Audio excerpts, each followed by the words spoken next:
मुलांच्या आनंददायी शिक्षणासाठी आम्ही नेहमीच विविध प्रयत्न करत असतो, ज्यातून मुलांना आनंदही मिळेल, शिक्षणही होईल व त्यांच्या कलागुणांना वाव देखील मिळेल. इयत्ता 6वीच्या पाठ्यपुस्तकामध्ये गवत फुला रे गवत फुला ही एक कविता आहे.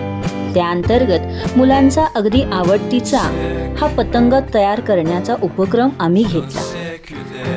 आमच्या वर्गातील सर्व मुलांनी यात सहभाग घेतला, पण त्याचबरोबर मुलींनी सुद्धा अतिशय हिरारीने यात सहभाग घेतला.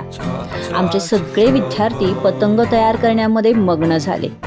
कुणी पेपर आणले तर कुणी चिरमुरा कागद आणला. वेगवेगळ्या पद्धतीनं पेपर तयार करण्याची चढाओढ सुरू झाली. मुलींनी अनेक प्रकारचे व्हिडिओ बघितले व त्यांनी पतंग तयार करायला सुरुवात केली. बऱ्याच मुलांनी साहित्य आणलेलं नव्हतं. त्या विद्यार्थ्यांना सूचना देण्यात आली की समोर बसलेले जे विद्यार्थी पतंग तयार करतात त्या विद्यार्थ्यांचे निरीक्षण करा व ते जे कृती करतील ती कृती आपल्या वहीमध्ये लिहून काढा. म्हणजे एका दृष्टीनं बघायला गेलं तर मुलांच्यासाठी हा एक नवीन अनुभव होता. प्रत्यक्षात मैदानावर मराठीचा तास होतोय, तोही या पद्धतीनं हा अनुभव त्यांच्यासाठी एक नवीन उत्साह देणारा होता. पतंग तयार करण्यामध्ये अनेक अडचणी येत होत्या. मुली एकमेकींना विचारत होत्या.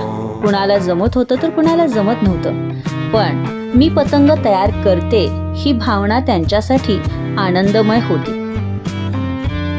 बऱ्याच मुलांनी छान सुंदर असे पतंग तयार केले. बऱ्याच मुलींनी निरीक्षण करायला सुरुवात केली.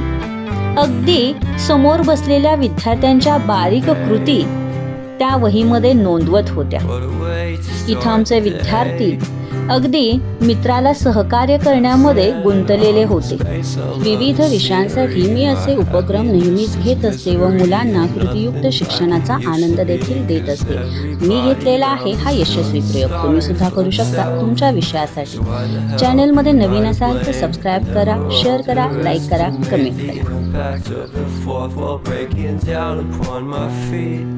The offering is never bleak. I'm listening in like a kid, just finished it, can't be undid. Leave me stranded on the carpet, head under the faucet. You're my alibi.